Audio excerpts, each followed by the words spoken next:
الحمد لله رب العالمين والصلاة والسلام على سيد الأنبياء والمرسلين وعلى آله وصحبه أجمعين أما بعد أعوذ بالله من الشيطان الرجيم بسم الله الرحمن الرحيم الحمد لله رب العالمين الرحمن الرحيم مالك يوم الدين إياك نعبد وإياك نستعين اهدنا الصراط المستقيم صراط الذين أنعمت عليهم غير المغضوب عليهم ولا الضالين آمين صدق الله العظيم.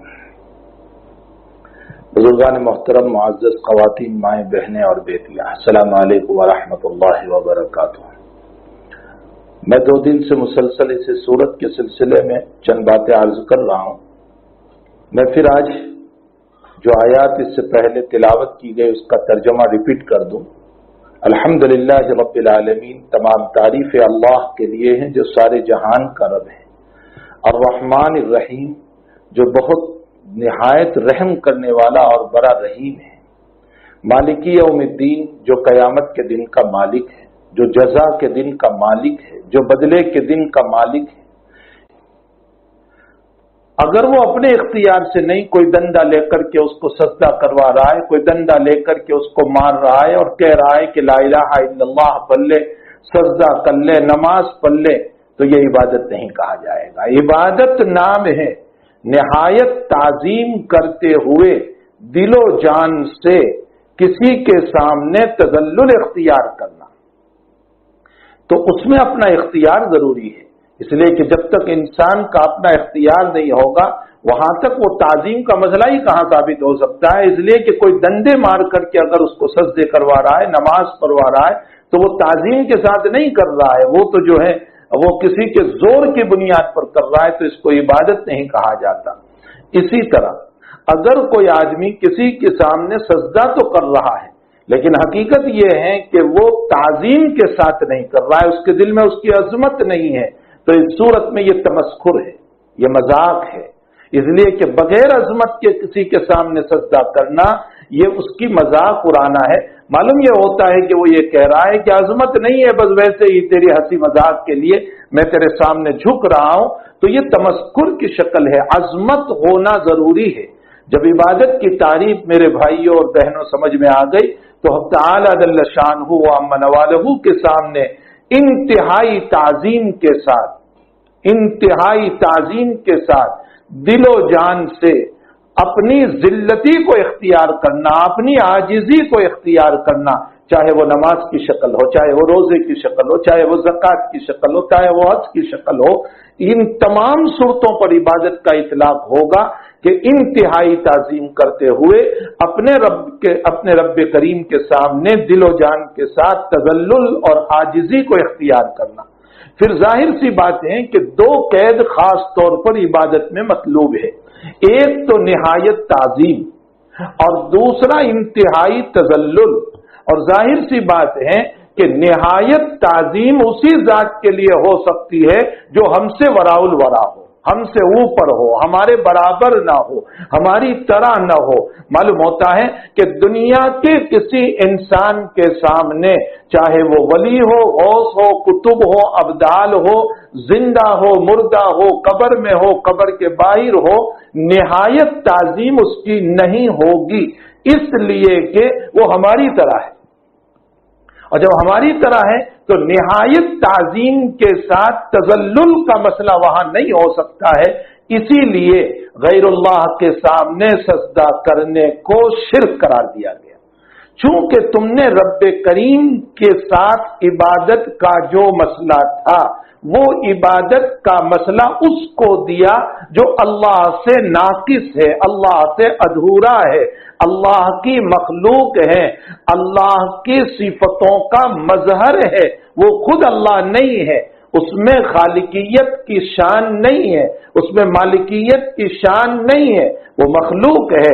اس پر موت طاری ہوئی، اس پر بیماری طاری ہوئی، اس پر حالات آئے.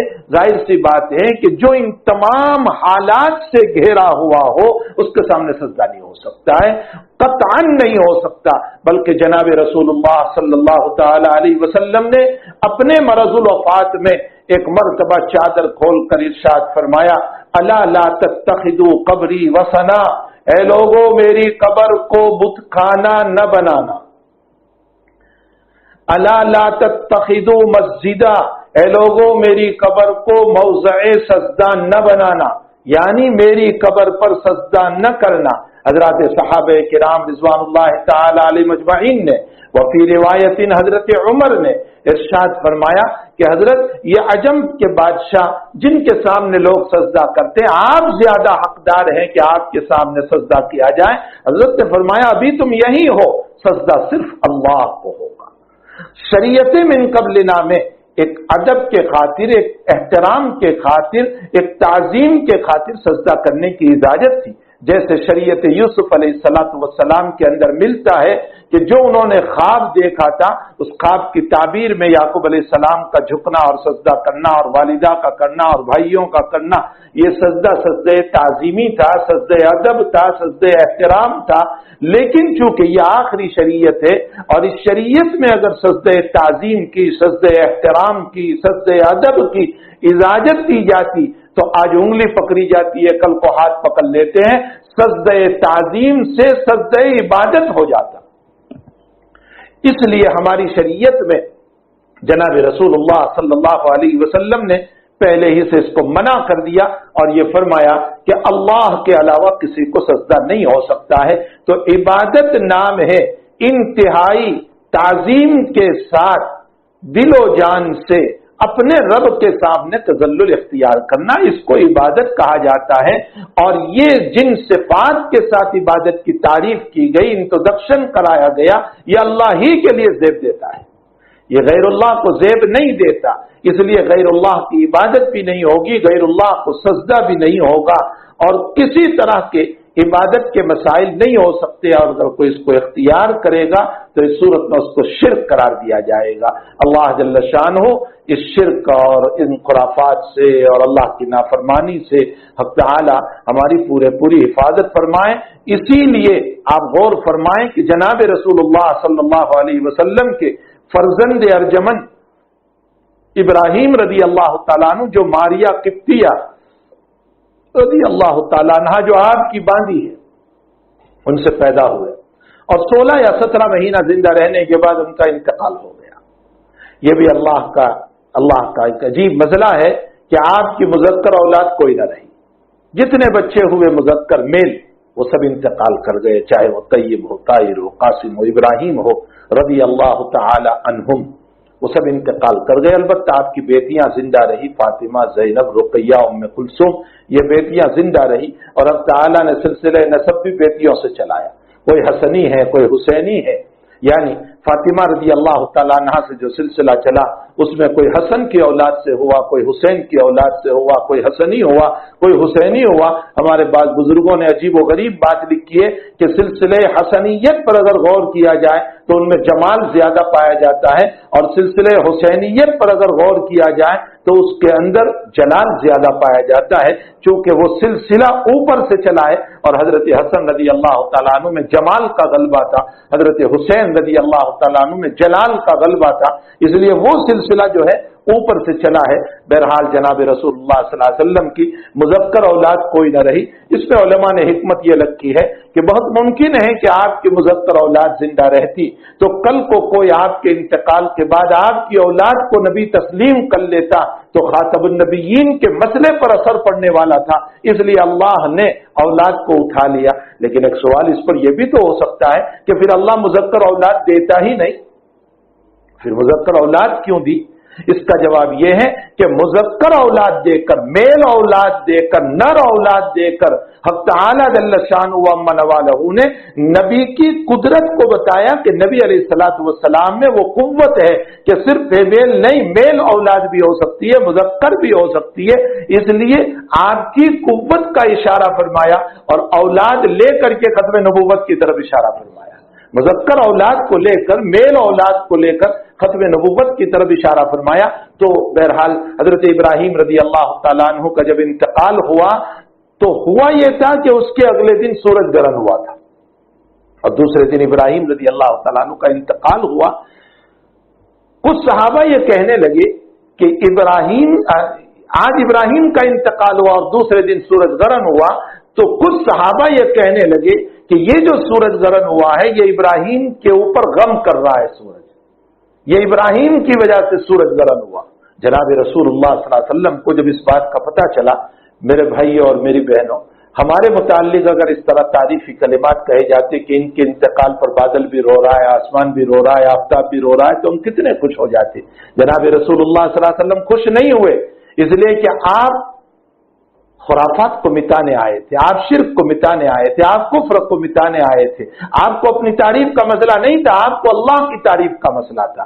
اس لیے آپ نے جب صحابہ نے یہ بات کی تو فوراً آپ نے ارشاد فرمایا کہ ایسی باتیں نہ کرو، یہ جو سورج گرہن ہوا ہے لا ينکشفان لموت احد ولا لحیاتہ، اس کا تعلق کسی کی موت اور حیات سے نہیں ہے، بلکہ یہ اللہ تعالیٰ کی قدرت ہے جو اللہ اپنی قدرت کو ظاہر کرنا چاہتا ہے، بتانا چاہ رہا ہے۔ جناب رسول اللہ صلی اللہ علیہ وسلم نے اس روایت میں بہت زبردست بات ارشاد فرمائی اور اشارہ فرما دیا اس بات کی طرف کہ اللہ ہی کی تعریف اور اسی کی عبادت ہوگی۔ بخاری شریف میں روایت ہے، بلکہ صحیحین کی متفق علیہ روایت ہے کہ حدیبیہ میں جب جناب رسول اللہ صلی اللہ علیہ وسلم تشریف لے گئے تو اس موقع پر رات میں بارش ہوئی۔ فجر کی نماز کے بعد حضور پاک صلی اللہ علیہ وسلم صحابہ کی طرف متوجہ ہوئے اور آپ نے ارشاد فرمایا کہ آج کی رات میرے اللہ نے کیا کہا؟ صحابہ نے فرمایا اللہ و رسول عالم۔ نبی علیہ الصلوۃ والسلام نے فرمایا آج کی رات میں میرے اللہ نے یوں کہا کہ کچھ مومن رہے اور کچھ کافر ہو گئے۔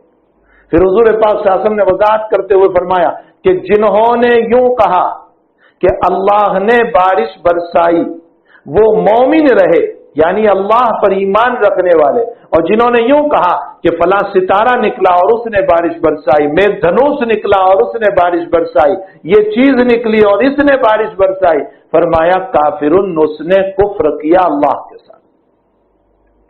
معلوم یہ ہوتا ہے حضرت الامام محمد ابن ادریس الشافعی رضی اللہ تعالی عنہ کا قول امام نووی نے مسلم شریف میں نقل کیا کہ امام شافعی رحمۃ اللہ علیہ فرماتے ہیں کہ تم اشارے کے طور پر بھی مخلوق کی طرف ان چیزوں کی نسبت نہ کرو، اشارے کے طور پر بھی نہیں کہ اس ستارے کی بنیاد پر ہوگا یا اس کی بنیاد پر ہوگا، شریعت میں یہ بھی پسندیدہ چیز نہیں ہے۔ تو ایاک نعبد، عبادت اللہ ہی کی ہوگی، اللہ کے علاوہ کسی کی عبادت نہیں ہو سکتی ہے، اس لیے کہ نہایت تعظیم اور نہایت تذلل یہ اسی ذات کو زیب دیتا ہے جو خالق و مالک ہے، جو پالنہار ہے، جو مربی ہے، جس پر حالات نہیں آتے، اسی کو زیب دیتا ہے۔ ایاک نعبد، پھر یہاں ایاک اعبد ہونا چاہیے تھا، اس لیے کہ ہر آدمی جو عبادت کر رہا ہے وہ اپنی عبادت کر رہا ہے اور کہہ رہا ہے اے اللہ میں تیری ہی عبادت کروں گا، تو اعبد واحد متکلم کا صیغہ ہونا چاہیے تھا، یہ جمع کا کیوں لائے؟ جبکہ میں اکیلا الحمد شریف تو پڑھ رہا ہوں، تو ایاک اعبد نہ کہ ایاک نعبد۔ نعبدو کا معنی تو ہم سب تیری عبادت، اور اعبدو کا معنی میں عبادت کر رہا ہوں، تو اعبدو نہیں کہا، نعبدو کہا۔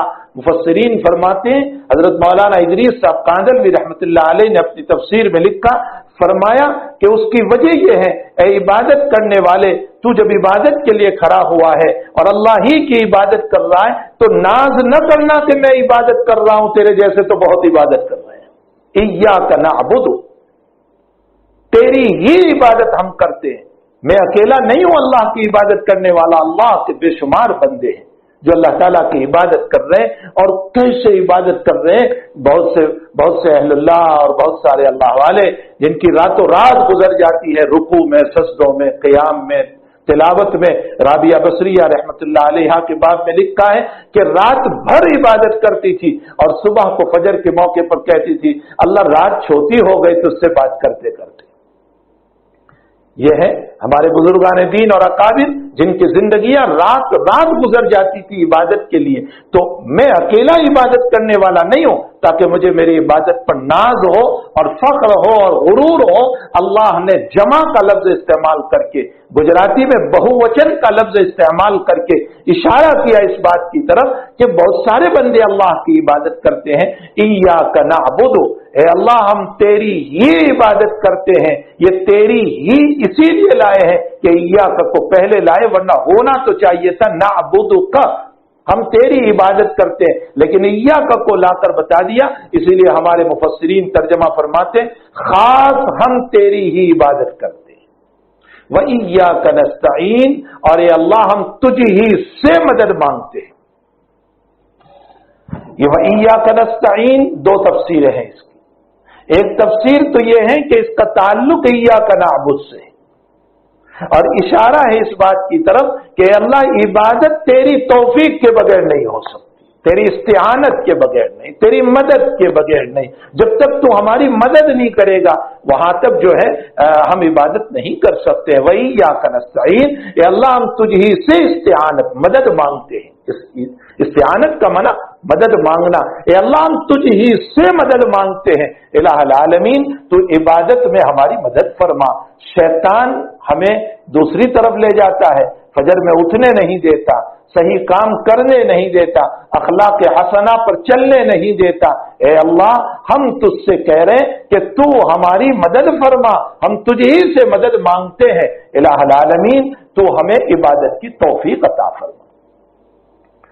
دوسری تفسیر اس کی یہ ہے وَإِيَّاكَ نَسْتَعِينُ، ہم ہر معاملے میں تجھ سے مدد مانگتے ہیں، تمام معاملات میں تجھ سے مدد مانگتے ہیں۔ اگر میں تاجر ہوں تو تجارت کے مسئلے میں میں تجھ سے مدد چاہتا ہوں، اللہ مجھے حلال روزی کا انتظام کر دے، شریعت والی تجارت عطا فرما۔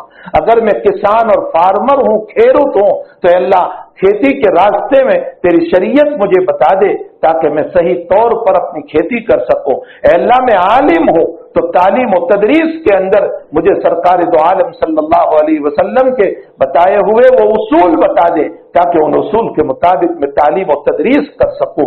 الہ العالمین اگر میں دنیا کا اور کام کر رہا ہوں، میں جاب کر رہا ہوں، میں نوکری کر رہا ہوں، تو الہ العالمین مجھے شریعت محمد رسول اللہ صلی اللہ علیہ وسلم بتا دے کہ آقا نے جس طرح جاب کیا تھا اے اللہ اسی طرح میں کروں۔ یہ سب استعانت ہے، یہ سب مدد ہے۔ اے اللہ ہم تجھ ہی سے مدد مانگتے ہیں۔ اب ہمارا حال یہ ہے کہ ہم نماز میں تو اعتراف کرتے ہیں إِيَّاكَ نَعْبُدُ وَإِيَّاكَ نَسْتَعِينُ، لیکن جہاں ہم مسجد سے باہر نکلتے ہیں ہمارا حال یہ ہوتا ہے کہ ہم دوسروں سے بھی استعانت طلب کرتے ہیں۔ اب ایک مسئلہ سنو، یہاں اللہ کہہ رہے ہیں کہ ہم تجھی سے مدد مانگتے ہیں، حالانکہ خود شریعت میں نبی اکرم صلی اللہ تعالی علیہ وسلم نے بہت سی جگہوں پر مدد مانگنے کی طرف ہمیں اشارہ فرمایا کہ مدد لے سکتے ہیں۔ مثلا فرمایا کہ کوئی بیمار ہے اس کی عیادت کے لیے جاؤ، اس کا علاج و معالجہ کر دو، اس کی فکر کر لو، یہ اس کی مدد کرنا ہوا، اور وہ اس طبیب کو بلا رہا ہے، اس سے مدد لے رہا ہے۔ عاریت کے طور پر کسی چیز کو کسی سے لے لینا کہ تیرا کپڑا پہننے کے لیے دے، میں ذرا آج پہن لوں، ایک قلم دے دے میں اس سے لکھ لوں، یہ بھی تو مدد لینا ہوا۔ یہ ساری مدد کی شکلیں جناب رسول اللہ صلی اللہ علیہ وسلم نے بیان فرمائی، اور آیت یہ کہہ رہی ہے کہ وَإِيَّاكَ نَسْتَعِينُ، ہم تجھ ہی سے مدد مانگتے ہیں۔ تو پھر اس کا کیا جواب ہو سکتا ہے؟ اس کا جواب یہ ہے کہ وَإِيَّاكَ نَسْتَعِينُ کا مطلب اے اللہ اصل اصول تو ہم تجھی سے مدد مانگتے ہیں، اسباب کے درجے میں ہمیں ضرورت پڑ جائے لیکن ہم اس کو مسبب الاسباب نہیں سمجھتے۔ مسبب الاسباب سمجھ کر کے اگر کسی سے مدد لی جائے یہ کفر ہو جاتا ہے، یہ شرک ہو جاتا ہے۔ اس کو خالق و مالک سمجھ کر کے مدد لینا یہ شرک ہو جاتا ہے۔ باقی وہ بھی مخلوق ہے، میرا تعاون کر دیں، میری مدد کر دیں، لیکن اسباب کے درجے میں، مسبب الاسباب نہیں، خالق سمجھ کر نہیں، مالک سمجھ کر نہیں۔ تو اس صورت میں دنیا میں اس طرح کے رہنا ہے تو ایک دوسرے سے تعاون لیا کرتے ہیں، وہ اس آیت کے خلاف نہیں ہے۔ وَإِيَّاكَ نَسْتَعِينُ، اے اللہ اصل اصول مسبب الاسباب، مالک و خالق پالنہار، ہم تجھی کو مانگتے ہیں اور تجھی سے مدد طلب کرتے ہیں۔ یہ ہے ترجمہ اس آیت شریفہ کا وَإِيَّاكَ نَسْتَعِينُ اهْدِنَا الصِّرَاطَ الْمُسْتَقِيمَ، اے اللہ ہمیں سیدھا راستہ بتا۔ اهْدِنَا الصِّرَاطَ الْمُسْتَقِيمَ، ہدایت کا لفظ ایسا ہے کہ جو ہمیشہ خیر ہی کے لیے استعمال ہوا ہے۔ صرف قرآن میں ایک جگہ سوال جہیم جہنم کی طرف استعمال ہوا ہے، وَاهْدُوهُمْ إِلَى سَوَاءِ الْجَحِيمِ، جہنم کے لیے۔ یہ تحکمن کہ تم نے دنیا میں شریعت کا مذاق کیا تھا اس لیے لفظ وہاں استعمال ہوا، ورنہ ہدایت کا لفظ ہمیشہ خیر کے لیے استعمال ہوتا ہے۔ پھر ہدایت کے دو معنی، ایک ہے اراۃ الطریق اور ایک ہے ایصال الی المطلوب۔ اراۃ الطریق کا مطلب مثال سے سمجھو کہ اگر کوئی مجھے آ کر کے پوچھے کہ فلاں جگہ مجھ کو جانا ہے، میں یہاں سے بیٹھا بیٹھا راستہ بتاؤں کہ آپ اس طرح جائیں اور آگے مڑیں گے، پھر وہاں سے وہاں جائیں گے، پھر اس محلے میں پہنچیں گے، یہ ہے راستہ بتا دینا۔ اور ایصال الی المطلوب کا مطلب ہوتا ہے کہ آؤ میری بائک پر بیٹھ جاؤ، میں خود تمہیں پہنچا دوں، چلو میں ساتھ لے کر چلتا ہوں۔ تو ہاتھ پکڑ کے پہنچا دینا اس کو کہتے ہیں ایصال الی المطلوب۔ نبی کی طرف جب بھی ہدایت کی نسبت ہوئی، قرآن کی طرف جب بھی ہدایت کی نسبت ہوئی، تو اس صورت میں مطلب یہ ہے کہ نبی راستہ بتاتا ہے، قرآن راستہ بتاتا ہے۔ نبی یہ کام نہیں کرتا کہ ہاتھ پکڑ کے ہدایت پر بیٹھا دے۔ اگر ہاتھ پکڑ کے نبی ہدایت پر بٹھانے والا ہوتا تو آپ کے چچا ابو طالب بے ایمان نہ جاتے۔ انک لا تہدی من احببت ولکن اللہ یہدی من یشاء۔ اے پیغمبر، آپ جس کو چاہیں ایصال الی المطلوب نہیں کر سکتے، ہدایت پر آپ نہیں لے جا سکتے۔ آپ کا کام راستہ بتانا ہے، قرآن کا کام راستہ بتانا ہے۔ لیکن اللہ کی طرف جب ہدایت کی نسبت ہوتی ہے تو اس کا معنی ہوتا ہے ایصال الی المطلوب، یعنی اللہ ہاتھ پکڑ کے لے چلتا ہے۔ تو اہدنا الصراط المستقیم، اے اللہ ہمیں صراط مستقیم کا راستہ بتا، یعنی ہمارا ہاتھ پکڑ کے ہمیں پہنچا دے۔ یہ ہے ہم اللہ سے مانگ رہے، کوئی معمولی بات نہیں مانگ رہے۔ اہدنا الصراط المستقیم، ہمارا ہاتھ پکڑ کے ہمیں پہنچا دے اللہ تک۔ یہ اے اللہ تیرے دین تک، تیری شریعت تک، تیری ذات تک، اے اللہ تو ہمارا ہاتھ پکڑ کے پہنچا دے۔ یہ اہدنا الصراط المستقیم۔ پھر علامہ ابن قیم رحمت اللہ علیہ نے لکھا ہے کہ صراط مستقیم، مستقیم اس راستے کو کہتے ہیں جو سیدھا بھی ہو، مختصر بھی ہو، وسیع بھی ہو۔ یہ قیود کے ساتھ جو ہو اس کو مستقیم کہا جاتا ہے، سیدھا بھی ہو۔ معلوم ہوتا ہے راستہ اگر تیرا ہے تو اس صورت میں انسان منزل پر پہنچنے سے بھٹک جائے گا۔ نمبر 2، وہ راستہ وسیع بھی ہو، کشادہ ہو۔ اسلام کا راستہ بہت وسیع ہے، اتنا وسیع ہے، اتنا وسیع ہے، اتنا وسیع ہے کہ کھجور کے ایک دانے پر بھی مغفرت کا اعلان ہے، ایک پیسے پر بھی مغفرت کا اعلان ہے۔ اور پھر اس کے بعد مختصر بھی ہے، اتنا مختصر کہ دنیا میں پی ایم یا سی ایم تک پہنچنے کے لیے معاملتدار اور کلیکٹر اور ڈی ایم اور پرائیویٹ سیکرٹری نہ معلوم کتنے واسطوں کے بعد جا کر آپ پی ایم یا سی ایم تک پہنچ سکتے ہیں۔ حق تعالیٰ جل شانہ فرماتے ہیں مجھ تک پہنچنے کے لیے کسی واسطے کی ضرورت ہے، یہ اتنا مختصر ہے۔ اسی لیے حق تعالیٰ جل شانہ فرماتے ہیں قل یا عبادی الذین اسرفوا علی انفسہم، میرے بندو، پیغمبر آپ کہہ دیجئے یا عبادی الذین اسرفوا، جو میرے بندوں نے حد سے تجاوز کیا، بہت گناہ کیے، لا تقنطوا من رحمت اللہ، رحمت سے نا امید نہ ہو جاؤ، مجھ سے معافی مانگ لو میں معاف کر دوں گا۔ یہاں کسی واسطے کو ذکر نہیں کیا گیا، ڈائریکٹ اپنے رب سے مانگو اور وہ رب معاف کرنے والا ہے۔ تو علامہ ابن قیم رحمت اللہ علیہ فرماتے ہیں اس کو مستقیم کہا جاتا ہے۔ معلوم ہوتا ہے ایچ پیچ والا راستہ وہ صراط مستقیم نہیں ہو سکتا ہے، اور جو بہت لمبا ہو وہ راستہ مستقیم نہیں ہو سکتا ہے، جو تنگ ہو اس پر کیسے چلیں گے، وہ مستقیم نہیں ہو سکتا ہے۔ اے اللہ ہمیں صراط مستقیم عطا فرما، سیدھے راستے کی ہدایت عطا فرما، یعنی ہمیں سیدھے راستے پر پہنچا دے، یہ ہے مطلب۔ اب وہ سیدھا راستہ کون سا ہے؟ میں اور آپ ہم تو کیا متعین کر سکتے تھے کہ وہ سیدھا راستہ کون سا ہے؟ حق تعالیٰ جل شانہ فرماتے ہیں کہ میں تمہیں بتاتا ہوں وہ سیدھا راستہ، صراط الذین انعمت علیہم، اے اللہ وہ راستہ جن پر تیرا انعام ہوا، ان لوگوں کا راستہ جن پر تو نے انعام کیا۔ کون ہے وہ؟ اب بھی بات جو ہے کچھ جو ہے ناقص مجمل ہے۔ صراط الذین انعمت علیہم، یہ ہے صراط مستقیم، ان لوگوں کا راستہ جن پر تو نے انعام کیا، تیرا انعام ہوا روحانی اعتبار سے، وہ لوگ، ان کا راستہ ہمیں بتا دے۔ صراط الذین انعمت علیہم، اس کی تشریح